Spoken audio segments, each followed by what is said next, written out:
Welcome to செவந்தி சமையல். இன்றைக்கி நம்ம வீடியோவில் என்ன பார்க்க போகிறோன்னா, நார்ச்சத்து அதிகம் மிகுந்த வாழைப்பூ மசால் வடை தான் இன்றைக்கி நான் செஞ்சு காமிக்க போகிறேன் ஃப்ரெண்ட்ஸ்.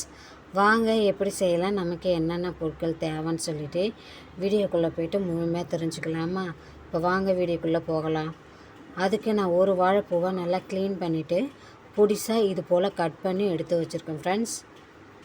மீடியம் சைஸ் பெரிய வெங்காயத்தை 3 வெங்காயம் பொடிசாக கட் பண்ணியிருக்கேன், 3 பச்சை மிளகாய், 1 ஸ்பூன் சோம்பு, 1/4 கிலோ பாசிப்பருப்பு, 1/4 கிலோ கடலைப்பருப்பு ரெண்டையும் நல்லா வாஷ் பண்ணிவிட்டு நல்ல தண்ணி ஊற்றி 1 மணி நேரம் போல் ஊற வச்சுருக்கேன்.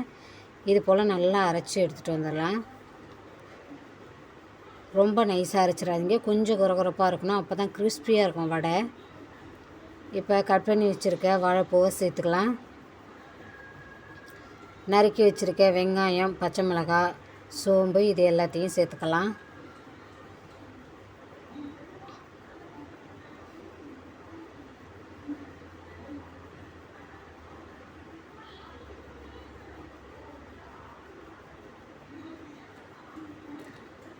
ஒரு கொத்து போல் கருவேப்பிலை கிள்ளிட்டு சேர்த்துக்கலாம். சுவைக்கேற்ப சால்ட் ஆட் பண்ணிவிட்டு நல்லா மிக்ஸ் பண்ணிடலாம்.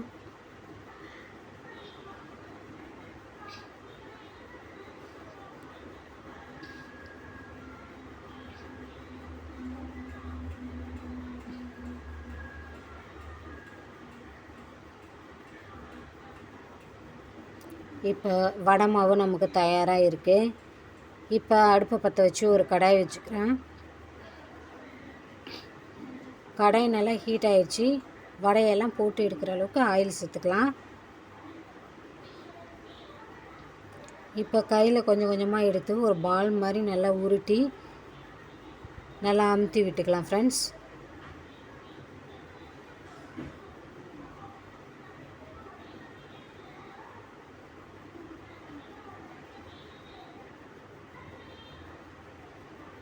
இப்போது ஆயில் நல்லா ஹீட் ஆகிடுச்சு. இப்போ நம்ம ஒவ்வொன்றா சேர்த்துக்கலாம் வடையெல்லாம்.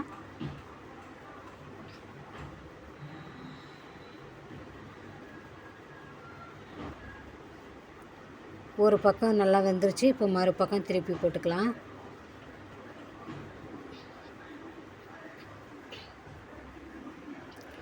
இப்போ இந்த அளவுக்கு செவந்தால் போதும் ஃப்ரெண்ட்ஸ்.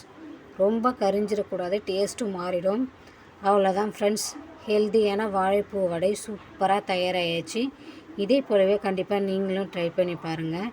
ட்ரை பண்ணி பார்த்துட்டு டேஸ்ட்டு எப்படி இருந்ததுன்னு கமெண்ட்டில் சொல்லுங்கள். வீடியோ பிடிச்சிருந்தா மறக்காமல் லைக் பண்ணிவிட்டு சப்ஸ்கிரைப் பண்ணிக்கோங்க. அப்போ தான் நான் போடுற வீடியோஸும் கண்டினியூஸாக உங்களுக்கு வந்து சேரும்.